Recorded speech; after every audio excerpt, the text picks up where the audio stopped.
कि कांग्रेस जब सत्ता में थी तो बहुत दूध की धूली थी।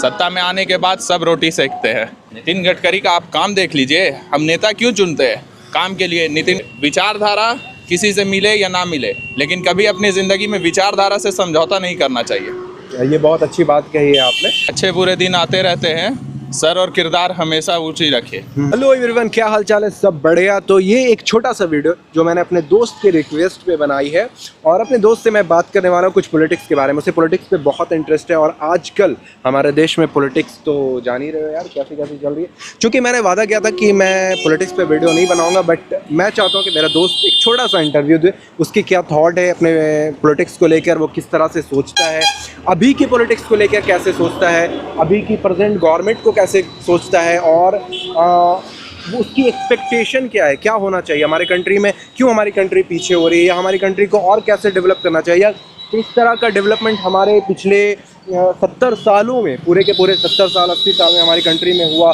हर गवर्नमेंट ने अपना अपना योगदान दिया है, तो उसके बारे में चलिए बात करते हैं अपने दोस्त से। हमारे साथ हैं शाकिब खान। तो आप अभी के ताज़ा हालात के बारे में क्या सोचते हैं? ताज़ा हालात देखिए, बात है अच्छे बुरे दिनों की, तो एक बात कहेंगे कि अच्छे बुरे दिन आते रहते हैं, सर और किरदार हमेशा ऊंची रखे।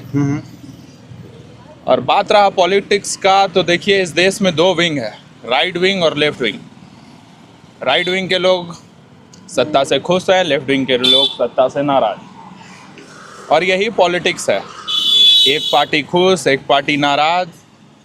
अच्छा चले, प्रेजेंट जो इंडिया में जो हालात हैं, ठीक है, जो सबसे रूलिंग पार्टी हमारी है वो बीजेपी की है, ठीक है, और उसके बाद अपोजिट में पूरी के पूरी इंडिया की बहुत सारी पार्टियां आ गई हैं। तो आपको ऐसा क्या लगता है? अच्छा चलें, एक छोटा सा सवाल है मेरा कि बीजेपी के अंदर, अगर मान लीजिए कि आप बीजेपी के अगेंस्ट हैं, तो बीजेपी के अंदर आपको कौन से नेता जो हैं वो आपको अच्छे लगते हैं?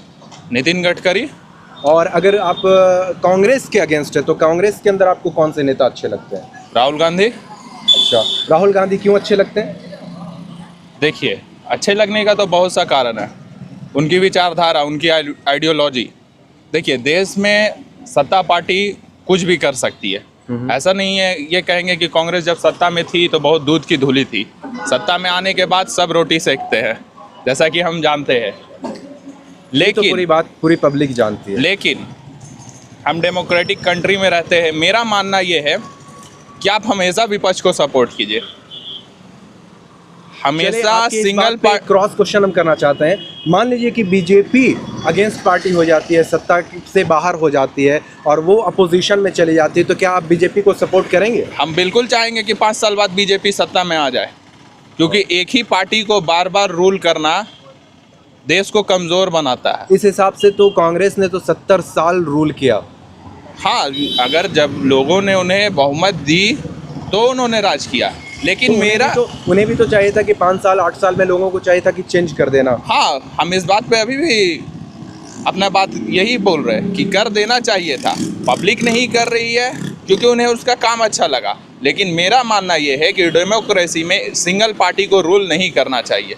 आपकी इस बात से कहीं ना कहीं कुछ लोग सहमत हो सकते हैं, कुछ लोग असहमत भी हो सकते हैं। देखिए, यही अपना अपना पॉइंट ऑफ व्यू है। देखिए, विचारधारा किसी से मिले या ना मिले, लेकिन कभी अपनी ज़िंदगी में विचारधारा से समझौता नहीं करना चाहिए। ये बहुत अच्छी बात कही है आपने। और नितिन गडकरी आपको क्यों अच्छे लगते हैं? क्या उनके अंदर क्या खूबी आपको नज़र आती है? नितिन गडकरी का आप काम देख लीजिए। हम नेता क्यों चुनते हैं? काम के लिए। नितिन गडकरी का जो डिपार्टमेंट है उसका काम देख लीजिए हिंदुस्तान में। आप सिर्फ किसी का विरोध नहीं कीजिए, उसके सही चीज़ों को सही भी बोलिए। बीजेपी ने अभी हमारे कंट्री में क्या कौन कौन सी चीज़ें सही की हैं? हमारी जो प्रेजेंट गवर्नमेंट है वो क्या बेहतर कर रही है? आई थिंक देखिए, नितिन गडकरी का जो डिपार्टमेंट है उसने बहुत अच्छा काम किया। कुछ नरेंद्र मोदी ने भी ये सीधा सीधा कह देना कि नहीं, वो गलत होगा, क्योंकि काम तो किया है, उन्हें जनता ने जिताया। अगर ऐसा नहीं होता तो कुछ तो कमी आती, लेकिन 2014 से ज़्यादा मजबूत रहे 2019 में।